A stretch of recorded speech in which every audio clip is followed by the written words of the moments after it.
और इसी के चलते जो गौतम बुद्ध यूनिवर्सिटी में एक बहुत बड़ा मेडिटेशन हॉल बना हुआ है।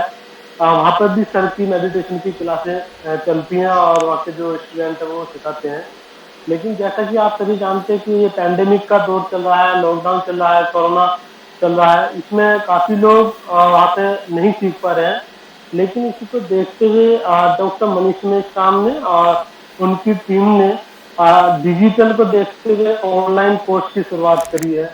और जिसके लिए सर ने बोधिचित्त माइंडफुलनेस एकेडमी एक ट्रस्ट का गठन किया है। और ये लगभग फरवरी में शुरू हुआ और फरवरी से ही ये इसी तरह से जैसे कि हमारा ये 10 दिवसीय कोर्स था, इसी तरह से इससे पहले भी विभिन्न कोर्स चलाए हैं। कभी 15 दिवसीय कोर्स है, तो कभी 30 दिवसीय कोर्स है, जो कि कंटिन्यू चल रहा है। तो ये जो हमारा ये आर्ट ऑफ माइंडफुलनेस जो ये मेडिटेशन का 10 दिवसीय कोर्स चल रहा था, और इसमें आप लोगों ने सभी ने सहभागिता दिखाई है और सभी ने प्रैक्टिस की है। और काफ़ी लोग मतलब ऐसा है कि जो नहीं हो पाए उन्होंने हो सकता है रिकॉर्डिंग जो है मेडिटेशन की प्रैक्टिस की, उनसे अपना कोर्स पूरा कर लिया होगा। तो आज मतलब हम अंतिम चरण में पहुंच चुके हैं इस प्रोग्राम के, जिसका कि आज समापन है। तो आप सभी का स्वागत है इस समापन समारोह में। आशा करता हूँ आप सभी ने बहुत कुछ सीखा होगा, और हम सभी जितने भी पार्टिसिपेंट्स हैं जिन्होंने सीखा है, सब अपना अपना मनोगत और अनुभव शेयर करेंगे आज सभी के सामने कि किसने क्या सीखा है। और आशा करता हूँ कि आज भविष्य में भी आप सभी लोग इसी तरह से सीखते रहेंगे। तो मैं डॉक्टर मनीष मेश्राम जी से अनुरोध करता हूँ कि जो कार्यक्रम है, कार्यक्रम को आगे बढ़ाएं। और मैं चाहता हूँ कि मनीष मेश्राम जी का करण जी की तालियों से स्वागत हम करते हैं। और हम करण जी की बाई पेज तो नहीं है, लेकिन ये श्रद्धा रखते हैं कि हम डॉक्टर मनीष मेश्राम जी का फूल पे का स्वागत कर रहे हैं आज इस स्टेज पर। और तो मैं उनसे अनुरोध करता हूँ कि वो प्रोग्राम को सुचारू रूप से अपने अनुसार चलाएं। और सभी का धन्यवाद। Thank you, thank you, thank you, thank you very much. और बहुत थैंक यू बहुत सर। साधुवाद, धन्यवाद। और सभी को प्यार भरा जय भीम, नमो बुद्धाय। जैसे कि मनु कुमार ने परिचय देते हुए हमें फिर से सजग किया कि आज हम आखिरी पड़ाव पे आ चुके हैं, जिसे हम वैलिडिटी प्रोग्राम कहते हैं। और इस कार्यक्रम के माध्यम से हम जो पहले दिन से हमने जो इस कार्यक्रम को, इस कोर्स को शुरुआत किया था, एक प्रकार का हमारा 10 दिवस का एक लंबा प्रवास है। जिस प्रवास में हम ध्यान का जो अनुभव है, विशेषता जो हमारा लक्ष्य था कि हमारी सजगता को, माइंडफुलनेस को हम कैसे बढ़ाए, जिसे हम आर्ट ऑफ माइंडफुलनेस कहते हैं, या जीवन जीने की एक प्रकार की कला है, इसको जानने का हमने प्रयास किया था। और आज उसका आखिरी दिन है। लेकिन आखिरी दिन का अर्थ ये नहीं है कि हमें ध्यान करना छोड़ देना है, बल्कि यहाँ से हमारा फिर से एक नई शुरुआत है, कल से या अभी से ही, कि हम और ध्यान के गहराई में जाने के लिए या मन के गहराई में जाने के लिए हम प्रयास करने वाले हैं। क्योंकि मन इतना अनंत है कि जिस मन की खोज करना सिर्फ 10 दिन में या 10 वर्ष में भी शायद हमारे लिए संभव नहीं है। लेकिन जीवन का बड़ा लक्ष्य होना ये बहुत ही सुखद और अच्छी बात है। हमने देखा है कि पॉजिटिव साइकोलॉजी में कि हमारे जीवन में हमारे जीवन से भी बड़ा लक्ष्य होना चाहिए, तब हम सुखी होते हैं।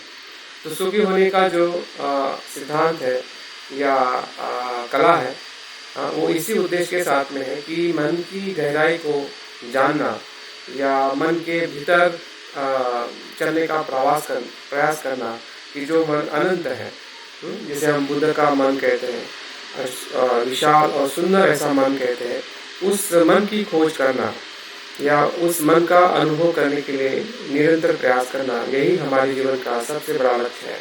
कि जो हमें छोटे बड़े दुखों से चलते हुए भी निराश न होते हुए या उसमें न फंसे हुए हम आगे बढ़ने की कोशिश करते हैं कि नहीं, सुख है। कहाँ पे सुख है? भीतर सुख है। मन के भीतर सुख है, मन के गुणों में सुख है, मन के जागृति में सुख है, मन की शुद्धता में सुख है, अच्छे कर्मों में सुख है, दानशील मैत्री में सुख है। तो इस सुख की जो परिभाषा अभी तक हमने बाहर ढूंढने की तरफ हमने गंवाई थी, और अभी भी हमारा मन बाहर के सुखों में रहता ही है, लेकिन अभी हम थोड़े समझदार हो रहे हैं। जिस प्रकार से जब हम छोटे थे तो हम खिलौने को और चॉकलेट को ही सुख मानते थे, लेकिन जैसे जैसे हम बड़े हुए हैं वैसे वैसे हम चॉकलेट तो खाते ही हैं, या हम खिलौने के साथ खेल भी लेते हैं, लेकिन हमें पता होता है कि चॉकलेट में इतना सुख नहीं है, या खेलने में भी इतना सुख नहीं है कि जो सुख समझ के रहने में है। तो बस यही है, बुद्ध और हम में यही फर्क है कि बुद्ध बताते हैं कि संसार में संभल के रहिए, सजगता से रहिए, जागृति से रहिए। तो जागृति से, संभलता से रहना ही एक अपने आप में एक अच्छे मनुष्य होने की कला है, या सुखी होने की कला है, जो हम 10 दिवस के प्रवास में बुद्ध की जो आनापानसति जो सूत्र है उसके माध्यम से हमने शब्दों में भी जानने का प्रयास किया, और साथ साथ में अनुभव करते हुए भी हमने जानने का प्रयास किया। तो आप लोगों के इस 10 दिवस के प्रवास के लिए मैं बहुत बहुत आप लोगों का धन्यवाद और आभार मानना चाहूँगा, क्योंकि आपके सहयोग के वजह से ही मैं आपके बीच में बुद्ध की इस बातों को कह पाया, बता पाया, और आपके साथ में मैं भी उस ध्यान का अनुभव ले पाया। तो निश्चित ही आपको इससे कुछ न कुछ लाभ हुआ है, भले पूरी तरह से किसी को ध्यान नहीं भी लगा होगा, या कुछ बुरे अनुभव भी रहे होंगे, या अच्छा अनुभव नहीं भी रहा होगा, फिर भी जो अनुभव आपको हुए हैं और आपको एहसास हुआ है कि आपको बुरा है, आपका मन बुरा है, आपका मन अकुशल है, आपका ध्यान अच्छा नहीं लग रहा है, ऐसा भी लगना ये भी जागृति का सबसे बड़ा लक्षण है। एक प्रकार की जागृति है कि जो हमें सजग कर रही है कि मेरा मन अच्छा नहीं है। तो हमें उससे निराश नहीं होना है कि मेरा मन अच्छा नहीं है और अभी मैं क्या करूं, अभी क्या करूं, इसका मतलब हमें उसको अच्छा करना है। अच्छा करने के लिए ही वो आपका मन आपको बता रहा है कि आप सजग हो जाइए, जागरूक कर रहा है। हमारा दुख, हमारी समस्या हमें जागरूक कर रही है। और मुझे लगता है कि इतना तो ज़रूर हमें अनुभव हुआ होगा, और कुछ पल हमने अच्छे अनुभव के साथ में भी बिताए होंगे कि जो भीतर से जो बुद्ध का एहसास है, या शुद्धता का एहसास है, प्रीति का एहसास है, या शांति का अनुभव है, ऐसे पलों को भी हमने निश्चित ही अनुभव किया है। तो आज का आखिरी दिन है, और आखिरी दिन में मैं यही तो संक्षिप्त में बात करना चाहूँगा, ताकि मैं आप लोगों को ज़्यादा से ज़्यादा सुन सकूँ, और उसके बाद हम आपके तरफ से कुछ, किसी को गीत है, या किसी को कुछ पोयम है, कविताएं है, ऐसे कुछ आपकी अभिव्यक्ति जो काव्य के स्वरूप में या गीतों के स्वरूप में जो अगर आप अभिव्यक्त करने के लिए उत्सुक हैं, तो निश्चित वो भी आप जरूर करिएगा, ताकि हमारा जो आज का दिन है एक अविस्मरणीय रहे, एक आनंद को आध्यात्मिक सुख के साथ, या आध्यात्मिक सुख को आनंद के साथ, जो आनंद हम एक दूसरे के बीच में एक मैत्रीपूर्ण व्यवहार करते हुए, या एक दूसरे को हम सुनते हुए, एक दूसरे की बातों को एहसास करते हुए, भावनाओं के माध्यम से, गीतों के माध्यम से, या अनुभव के माध्यम से, तो हम एक मनुष्य के बीच में हम एक संबंध का अनुभव लेने का प्रयास कर रहे हैं।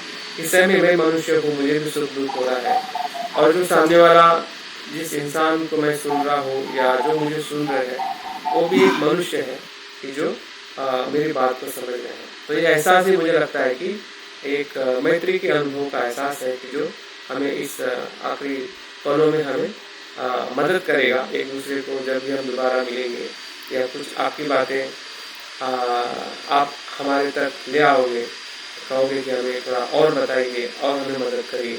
तो हमारी जो बोधिचित्त माइंडफुलनेस एकेडमी है, इसका लक्ष्य ये है कि ध्यान के माध्यम से हम हर एक समस्या की तरफ हम लोगों को मदद करें। और विशेषतः हमारी समस्या जो है 3 प्रकार की, विशेष प्रकार की समस्या है, भले वो किसी भी जाति का हो, किसी भी धर्म का हो, या किसी भी लिंग का हो या किसी भी प्रांत और भाषा का हो, 3 प्रकार की समस्या इतनी बड़ी है कि जिधर हमारा ध्यान जाता ही नहीं है। बाकी सब समस्या में ध्यान जाता है, लेकिन जो हमारे बहुत पास की समस्या है उधर ध्यान नहीं जाता है। तो सबसे बड़ी समस्या हमारी है बीमारी, जिसे हम रोग कहते हैं, या शरीर के साथ जुड़ी हुई जो समस्या है, ये सबसे बड़ी बीमारी है। फिर वायरल फीवर से लेके कैंसर या जितनी भी क्रोनिक बीमारी है, जो हमारे घर में कोई बीमार व्यक्ति होता है तो क्या होता है, इसका एहसास हम सभी को आता है। या हम थोड़े भी बुखार में आ जाते हैं तो हमें शरीर में कितना दुख होता है, इसका एहसास हमें भी आता है। और हमारे दुख के साथ हमारे परिवार के लोग कितने दुखी होते हैं, मानसिक तौर पे, आर्थिक तौर पे, कि हमें पता ही नहीं चलता है कि ये बीमारी क्यों और कैसे है और इसका समाधान क्या है। जो समाधान हमें बाहर से मिलता है, उसी के समाधान की तरफ हम हमेशा शरण जाते हैं, या उसी के प्रेरणा में, उसी के आकर्षण में हम अपने समाधान को ढूंढते हैं और फिर से दुखी और दुखी होते जाते हैं। तो ध्यान एक अपने आप में मेडिसिन है, जो बुद्ध ने स्वयं उसका खोज की है, स्वयं इसका अनुभव किया है, स्वयं इस अनुभव के साथ में उन्होंने 80 वर्ष की उम्र तक अपने शरीर को संभाला है।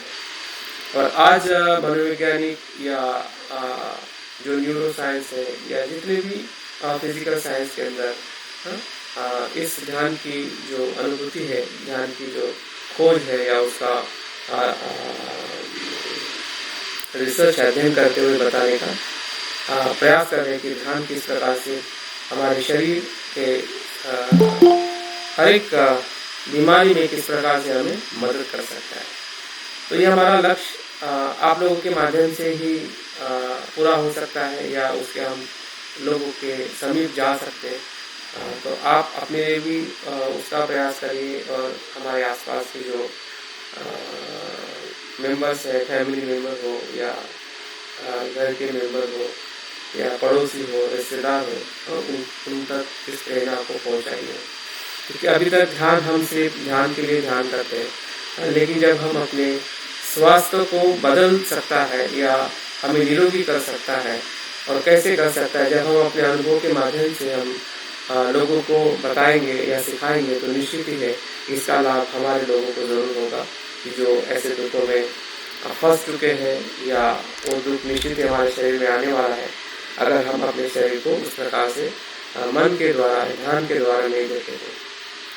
दूसरा जो सबसे बड़ी समस्या है हमारे आसपास में, ये हमारे जो बच्चे पढ़ते हैं या विद्यार्थी हैं, या शिक्षा के क्षेत्र में ध्यान का महत्व बढ़ना, ये बहुत ही आज की ज़रूरत है। भारत में विशेषतः ध्यान का जन्म स्थान भारत है, लेकिन आजकल वेस्टर्न जगत में ध्यान का ज़्यादा से ज़्यादा इस्तेमाल किया जा रहा है स्कूलों में। फिर वो प्राइमरी स्कूल हो या सेकेंडरी स्कूल हो या कॉलेज हो, यूनिवर्सिटीज़ हो, हर एक जगह पे वहाँ पे मेडिटेशन, माइंडफुलनेस को टीचरों को भी सिखाया जाता है, प्रशिक्षित किया जाता है, विद्यार्थियों को भी और पेरेंट्स को भी, ताकि उनकी जो लर्निंग प्रोसेस जो है, जो आजकल जो सर्वे बताता है, और आप भी आपके आसपास में देखते हैं कि बच्चा जो है काफ़ी स्ट्रेसफुल इसमें पड़ रहा है। उनकी जो पढ़ने की और पढ़ाने की जो क्षमता है या प्रक्रिया है, तनावपूर्ण है।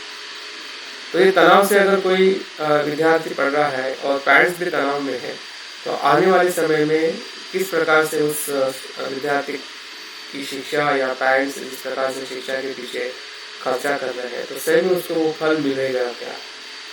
मिल रहा है क्या? मैंने बहुत सारे उदाहरण ऐसे देखे हैं, शायद आप भी देख पा रहे हैं कि हमारे जो बड़े बड़े विद्यार्थी हैं, स्ट्रेस में आके सुसाइड कर लेते हैं, क्योंकि परिस्थिति कॉम्पिटिटिव परिस्थिति है, जातिवाद की भी बहुत सारी परिस्थिति है कि जो आपको लोग टीचिंग कर सकते हैं जातिवाद के नाम पे। अगर आपका मन कमजोर है, अगर आपको सही जानकारी नहीं है जीवन की, तो वो आपकी टीचिंग जो है, जो बाहर से आएगी, वो आपको परेशान करेगी। और आपके पास में कितनी भी अच्छी डिग्री हो, फिर भी मन जो है जब गिल्टी में जाता है या नीचे चला जाता है, तो वो अपने जीवन को नष्ट कर देता है। तो ये आने वाली हमारी बहुत बड़ी समस्या है शिक्षा क्षेत्र में। तो हम चाहते हैं आप लोगों के माध्यम से कि माइंडफुलनेस को या ध्यान को हम इस क्षेत्र में भी लेके जाए, ताकि उसकी जो उपयोगिता है, जिसे हम अप्लाइड मेडिटेशन कहते हैं, कि ध्यान को किस प्रकार से उपयोग में लाना, हमें भीतर तो उपयोग में लाना ही है, शारीरिक तौर पे और मानसिक तौर पे, साथ साथ में समाज में भी जो दुखी है या और जहाँ पे समस्या है, उस समस्या के भीतर भी उस माइंडफुलनेस को कैसे और क्यों अप्लाई किया जाए, इसकी जो हमारी जो मिशन है, मिशन के तौर पे या एक जीवन का लक्ष्य बना के अगर हम मिलके काम करते हैं अपने जगह पे, अपने क्षेत्र में, तो मुझे लगता है कि ये बहुत बड़ी क्रांति जो है आप लोगों के सहयोग के माध्यम से जो भारत में इस प्रकार से अनेक संस्थाएं काम कर रही है, लेकिन फिर भी हमारा जो काम जो रहेगा एक विशिष्ट दिशा से, विशिष्ट प्रकार से हम करना चाहते हैं, ताकि उसमें किसी भी प्रकार का बैरियर ना हो कि हम सिर्फ ये बौद्धों के लिए ही करें या जैविक या नमो बुद्धाय बोलने वाले के लिए ही करें, बल्कि ये जो शिक्षा है, ये जो हमारा जो प्रयास जो है वो सभी के लिए खुला रहे, सभी के लिए, हम सभी लोगों तक हम इस शिक्षा को लेकर अगर हम जाते हैं तो निश्चित ही है कि हमारे आसपास का जो अन्य समाज है कि जो दुखों में है या हमसे द्वेष करता है या हम उसे द्वेष करते हैं, तो इस द्वेष को भी हम रोक सकते हैं अगर हम उनके दुखों में ध्यान के माध्यम से उनको मदद करें, उनके शिक्षा में हम मदद करें, ताकि हमें भी लाभ मिले और उन्हें भी लाभ मिल के हम अच्छा समाज बनाने के लिए अपना कार्य जीवन में आगे बढ़ा सकें। तो अप्लाइड या उपयोगिता के साथ में ध्यान को ले जाना, और जहाँ पे समस्या है, जिस प्रकार से मैं देख पा रहा हूँ, शायद आप भी समझ पा रहे होंगे कि बीमारी या रोग है या ऐसी जो कोरोना जैसी जो बीमारियां हैं, उसके वजह से भी लोग आजकल शारीरिक तौर पे तो बीमार हो ही जाते हैं, लेकिन मानसिक तौर पे भी हम बहुत बीमार होने वाले हैं। अगर हम लोगों को मदद करने के लिए आगे नहीं आएंगे तो निश्चित ही है कि लोगों को पता नहीं चलेगा कि उससे बाहर कैसे आएगा। तो हमारे साथ हमारी मदद या हमारा कार्य जो है ये कितना बड़ा है कि जहाँ पे भी हम हैं, हम लोगों के बीच में हैं, हम जंगल में नहीं हैं। तो ज़रूर अपने आप को याद कराइए कि आप समाज के बीच में हैं, जो समाज कहीं ना कहीं समाज के साथ हमारा जुड़े रहना या उनको ऐसी बातों के साथ संपर्क कराना, ऐसे आचरण के साथ उनका संपर्क कराना कि जो आचरण उनको सुखी और दुखों से मुक्त कर सकता है। और तीसरी जो बात मुझे दिखाई देती है वो है हमारी परिवार की जो परिवार का जो संबंध है, फिर वो पति पत्नी का संबंध हो या बच्चों का संबंध हो, जिसे हम पारिवारिक सुख कहते हैं। तो इस पारिवारिक सुख के अंदर भी ये जो माइंडफुलनेस ध्यान है या सजगता है, ये कितनी उपयोगी है इसका हम अनुमान भी नहीं लगा सकते। मैं याद है कि जब मैं कुछ 15 या 10-15 साल पहले एक मैंने आर्टिकल पढ़ा था, जो इंडिया टुडे में एक आर्टिकल आया था कि हैप्पी फैमिली कैसे होगा आने वाले समय में।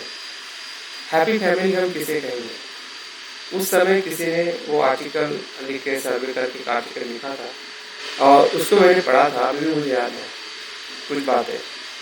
तो उसमें एक कंक्लूजन दिया था कि हैप्पी फैमिली वही होगा आने वाले समय में कि भले उसके पास में कितना भी धन हो, कितना भी लग्जरियस लाइफ हो, खाने को पीने को सब कुछ अच्छा हो, लेकिन अगर उनके फैमिली के बीच में अगर हार्मनी ना हो, और हार्मनी सिर्फ मेडिटेशन के आंतरिक अनुभव से आ सकती है, या स्पिरिचुअलिटी ना हो, आध्यात्मिकता ना हो, एक दूसरे को एक मनुष्य के तौर पे समझने की समझदारी।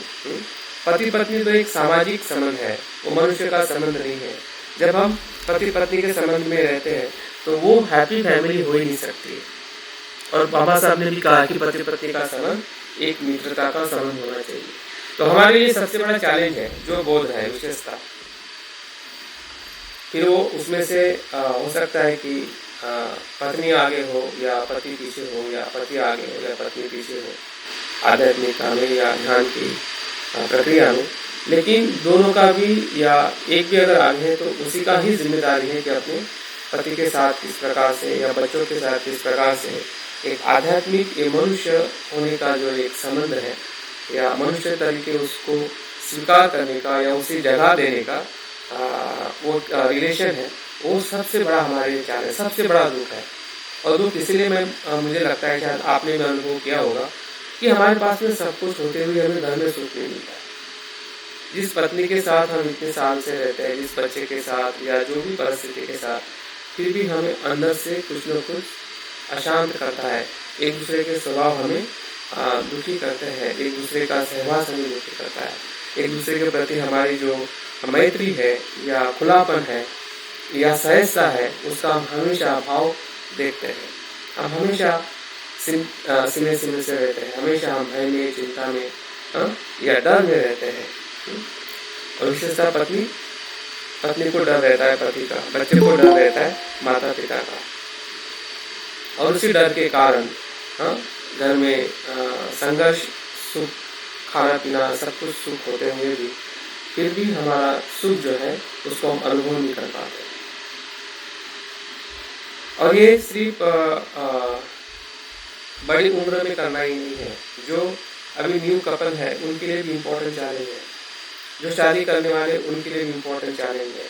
इस सुख को अगर आप आपके टारगेट में नहीं रखोगे तो शादी करने वाला या कर चुका जो न्यू कपल मैरिड है और जो जी चुके हैं वो सारा वर्ष, उनके लिए भी वही खोज है कि वो सुखी कैसे हो।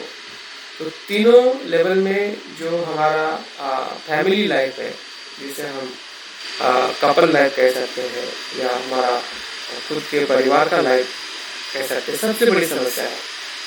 और इस समस्या पे हमारा कुछ भी ध्यान नहीं है और इसलिए हमारा समाज समृद्ध नहीं हो रहा है।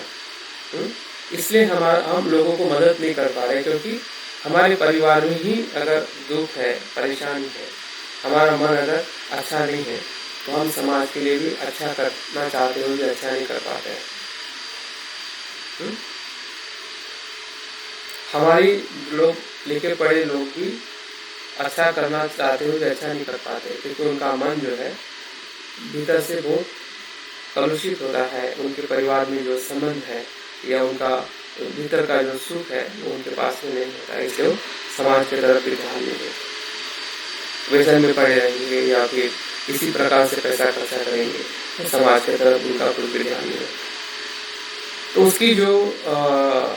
उसका जो कारण जो है, समाज में अगर हमारा व्यक्ति अगर जान नहीं रहा है तो उसका कारण है उसका परिवार। और उस परिवार के सुख को हमें प्राप्त करना या उसका हमें लक्ष्य बनाना बहुत ज़रूरी है कि हमें आध्यात्मिक सुख के साथ हमारा कपल जीवन या परिवार का जीवन कैसे हम बनाए, निर्माण करें। और उसके लिए हम अपने जो विवाह कर रहे हैं, जो शादी के बंधन में जाना चाह रहे हैं, उनके लिए हम कुछ प्रशिक्षण दें। उसके लिए हमारा कुछ भी प्रशिक्षण नहीं है। मैं देख पा रहा हूँ कि जितने भी लोग शादी करते हैं, शादी करवाने वाले और करने वाले बस शादी कर लेते हैं धूम धड़ाके से। किसी को वैल्यू की जरूरत नहीं है, सिर्फ बातें हो जाती है कि नमो तस्सो और पंचशील, सिर्फ वैल्यू की बातें होते हैं। किसी को भी प्रशिक्षण नहीं है, किसी को भी मार्गदर्शन नहीं दिया जाता है कि पति पत्नी का जीवन किस प्रकार से बिताया जाता है, किस प्रकार से बिताना चाहिए। इसके बारे में मुझे नहीं लगता है कि कोई कार्यक्रम होता है। खाने के लिए तो हम बहुत सारे लोग चले जाते हैं और आशीर्वाद भी दे के आते हैं, लेकिन आशीर्वाद वहाँ तक पहुँचता ही नहीं, सिर्फ खाने तक पहुँचता है कि खाना कैसे रहा अच्छा रहा तो ठीक है, नहीं रहा तो 2 गाली दे के वापस आ जाता है।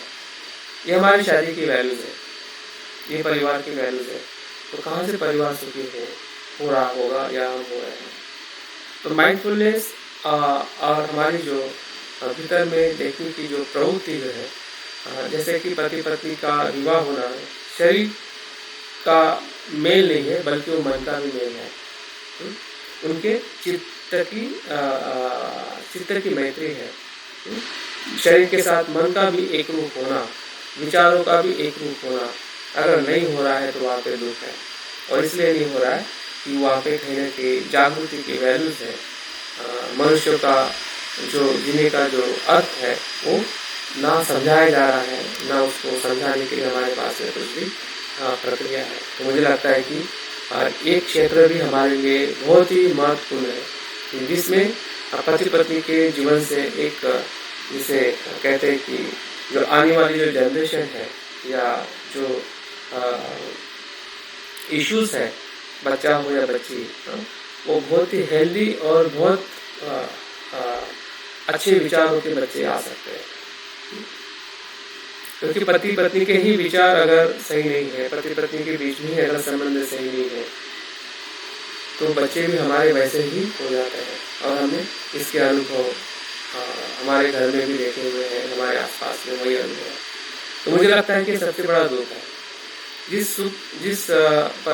संसार में जिसको हम सुख कह रहे हैं, उस सुख को भी हम सही तरह से सुख से जी नहीं रहे, क्योंकि हमारे वहां पे भी जागृति नहीं है। तो बौद्ध धर्म या बुद्ध की शिक्षा या जिस माइंडफुलनेस को हम 10 दिन तक सराव किए हैं, तो इस सराव का जो उपयोगिता है, जिसे अप्लाइड माइंडफुलनेस कहते हैं, तो ये 3 जगह पे हमने करना चाहिए कि हमारे खुद के स्वास्थ्य के लिए, लोगों के स्वास्थ्य के लिए, शिक्षा के क्षेत्र में हमें उसको ले जाना है। या हम भी अभ्यास करते हैं खुद का, तभी हमें जागृति से अभ्यास करते हुए अध्ययन करना चाहिए। सिर्फ पढ़ने के लिए पढ़ना नहीं, बल्कि जागृति से पढ़ना कि क्या पढ़ रहे हैं, क्या समझ रहा है, उस समय मेरे मन में क्या विचार आ रहे हैं, क्या भाव आ रहा है। इस सभी की जागृति, जिस प्रकार से हम ध्यान में सांस को देखते हुए जागरूक रहते हैं, तो हमने पढ़ते समय भी जागरूक रहना चाहिए। और साथ साथ में हमें जो हमारा पारिवारिक पति पत्नी या बच्चों के साथ, माता पिता के साथ जो हमारे संबंध है, उस संबंध में भी हमें जागरूक रहना चाहिए। जो दुख का उद्भव वैसे होता है, सबसे बड़ा दुख जो है संबंध का दुख है। बुद्ध ने भी कहा है कि सबसे बड़ा दुख या दुखी कोई किसी को करता है तो हमारे घर के रिश्तेदार। इसलिए रिश्तेदार या संबंध से हम दुखी होते हैं, क्योंकि उसके प्रति हमारी आसक्ति रहती है, तृष्णा रहती है, अपेक्षा रहती है। और जागृति क्या करती है, उस अपेक्षा को शांत करती है। जब आपके खुद के लिए स्वार्थ नहीं रहेगा आपके होने का, तो आप आपके पत्नी, बच्चे या जो भी संबंध है उसके लिए भी आपकी अपेक्षा नहीं रहेगी। इसका अर्थ यह नहीं कि उनके लिए आपकी जिम्मेदारी नहीं रहेगी, या प्रेम नहीं रहेगा, या उनके साथ संबंध नहीं रहेगा। आपका संबंध और ऊंचा हो जाएगा और शुद्ध हो जाएगा। और उस शुद्धता से, उस ऊंचाई से जब आप पत्नी के साथ, बच्चों के साथ, माता पिता के साथ जब आप व्यवहार करोगे, तो इतना सुख मिलेगा जिस सुख को हम ढूंढ रहे हैं वो वहीं पे है। लेकिन उसी संबंध में आज हमें दुख है, क्योंकि हम जागृति से उस संबंध का अनुभव नहीं ले पाते। तो एकंदरित जो हमने ध्यान सीखा है वो सिर्फ आंखें बंद करके ध्यान में रहना नहीं, बल्कि जीवन जीना, ये ध्यान है। और इसलिए जो बात मैं समारोपण इसमें बताने का प्रयास कर रहा हूँ वो यही है कि हमने अपने ध्यान के जागृति को या स्मृति को हमें किस प्रकार से और कहाँ पे हमें उसको अप्लाई करना चाहिए। तो ये 3 क्षेत्र सबसे महत्वपूर्ण है। उसके अलावा पूरा आपका सुबह से उठना और रात को सोना, इसमें जितने भी आप एक्टिविटीज़ करते हैं, जैसे आप सुबह उठते हैं तो सुबह तुरंत बेड से बाहर मत उठिए, बैठ जाइए। बहुत इम्पोर्टेंट आपके लिए है कि आप नींद से उठे हैं, सजग हो रहे हैं, वहाँ पे भी जागृति के साथ उठिए। उठते आप तुरंत उठ जाते हैं, और हम उठने का या सोने का आनंद जो है, या उठने का आनंद है, हम ले नहीं पाते हैं। तुरंत हम अपने दूसरे कार्य को लग जाते हैं। वहाँ पे रुकिए, देखिए कि आपकी नींद कैसी हुई। कुछ आपको ख्वाब आए थे तो कुछ आपको याद है क्या? नहीं है, चलो ठीक है। शांति से अपने शरीर को और मन को अच्छी भावना के साथ में जगाइए। अपने आप से कहिए कि मैं आज पूरा दिन सुख से रहूँगा और लोगों से मैत्रीपूर्ण रहूँगा। ये 2 शब्द, ये 2 भाव से अगर आप उठोगे तो समझ जाए कि आपकी जागृति जो है वो आपके रोज के जीवन में आप अप्लाई कर रहे हैं, और इसमें कुछ भी समय नहीं लगता है। और इससे आपको दो फायदा मिलेगा। पहला लाभ ये मिलेगा कि आपका मन अपने लिए और लोगों के लिए अच्छा होने के लिए आप पहला ही कार्य करोगे उठने के बाद। और दूसरा, दो मिनट आप वहाँ पे बैठे रहने से सबसे बड़ी घटना से, दुर्घटना से हम बच सकते हैं। कैसे बहुत सारे केसेस विश्व में लोगों के साथ हो रहे हैं कि एक ऐसी मौत आती है कि जिसका कारण ही पता नहीं चलता है, कि उठ गया और बाथरूम में जाके गिर गया और मर गया। जिसको बीमारी होती है, ब्लड प्रेशर होता है या ऐसी कोई बीमारी होती है, ऐसा किसी की मौत हो जाना उसके पीछे कारण है, लेकिन जिसका कारण ही पता नहीं चलता है। उसका कारण ये है कि जब हम नींद में से उठते हैं और जब सोते हैं तब हमारा जो ऑक्सीजन लेवल फ्लैट होता है। जैसे आप तुरंत उठ के चलने लगते हैं तो आपका ऑक्सीजन जाने का जो प्रमाण है उसको स्पेस ही नहीं मिलता है अपनी जगह पे ऑक्सीजन लेने के लिए, क्योंकि आपका शरीर लेटा हुआ रहता है। तब ऑक्सीजन या जमीन से हमारा लगाव कम होने की वजह से ऑक्सीजन का प्रमाण कम होता है, और आप तुरंत उठ जाते हैं तो आपको शरीर को ज़्यादा ऑक्सीजन चाहिए रहता है। लेकिन आपके शरीर के भीतर जो पहले की सोने की प्रक्रिया ही रहती है, इससे ऑक्सीजन हमारे शरीर में कम जाता है और हमें चक्कर आके कुछ क्या बोलते हैं, ब्रेन हेमरेज हो जाता है या कुछ भी हो जाता है। सडनली हम गिर जाते हैं और पता नहीं चलता है कि क्या हुआ। तो ये दुर्घटना से जो आने वाली जो हमारी मृत्यु है, इसको हम इस घटना से रोक सकते हैं अगर हम जागृति से उठे सुबह या रात को भी। जब भी हम पेशाब के लिए उठते हैं या बिस्तर से उठते हैं तो थोड़ा बैठ के उठिएगा, ऐसे ही तुरंत मत उठिए। तो ये जागृति है। ये आपको जागृति से सराव करने से आपको ये चीज़ पता चलेगी, और इसका जब आप आचरण करोगे तो धीरे धीरे आपकी जागृति आपके नहाने में आएगी, ब्रश करने में आएगी, खाने में आएगी, चलने में आएगी, उठने में आएगी। आप जो किचन का काम कर रहे हैं वहाँ पे आएगी। आप किसी से बात कर रहे हैं या आप कोई भी चीज़ इस्तेमाल कर रहे हैं या आपका समय जहाँ पे आप जॉब कर रहे हैं या कोई शिविर में है, कुछ सुन रहे हैं, कुछ पढ़ रहे हैं, हर जगह पे हमारी जागृति का सराव जो है वो हमें और ऊंचाई की तरफ और हमें सुख की तरफ लेके जाएगी। और ये जागृति जब हम ध्यान में जब हम बैठेंगे तो इस प्रकार से अगर हमारे जागृति पूर्वक अगर कर्म होंगे तो हमारे मन के अंदर जो भटकाव आता है, जो आप लोग कहते हैं कि मेरा मन लगा नहीं, मेरा मन भटक जाता है, मेरे मन में वो बुरा आता है, वो बुरा आता है, मेरा ध्यान अच्छा नहीं होता है, उसका कारण यही है कि हम रोज के कृति के अंदर जागृति से कर्म नहीं करने की वजह से ही वो संस्कार जो है मन में ध्यान के समय हमें परेशान करते हैं। अगर यहाँ पे आप जागरूक रहोगे तो धीरे धीरे मन के अंदर जो आपको परेशानी है, विशेषता ध्यान के सराव में, आप देख लोगे 1 महीने 2 महीने के अंदर कि जो परेशानी 2 महीने पहले थी वो अभी नहीं है।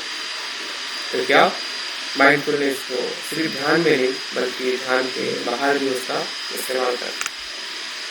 तो कहने का अर्थ यही है, या जो बात मैं आपके बीच में रख रहा हूँ, ताकि आपके जो ध्यान के अनुभव रहे हैं, जो आप अभी बताने वाले हैं, या कुछ लोगों ने लिखे भी दिए हैं, कुछ वीडियो रिकॉर्डिंग भी आप लोगों ने भेजी है, तो उन सभी अनुभव को ध्यान में रखते हुए आपकी जो जागृति है ध्यान के बाहर की कृतियों में भी हमें उपयोग में लानी है, अप्लाई करनी है, ताकि हमारा जो भीतर का जो ध्यान का सुख है वो बाहर के आचरण में भी ध्यान के सुख के साथ हम अपने आप को बदल सके, और वही बदलाव कहीं ना कहीं हमें जो बीमारी है या दुख है, जो संबंध से दुख आता है या जो खान पान से दुख आता है या कुछ हम पढ़ रहे हैं नहीं समझ रहे हैं, उससे हमें जो दुख आता है, क्योंकि हम बुद्ध की शिक्षा को पढ़ेंगे और समझ में नहीं आएगा तो हम सुखी नहीं हो सकते।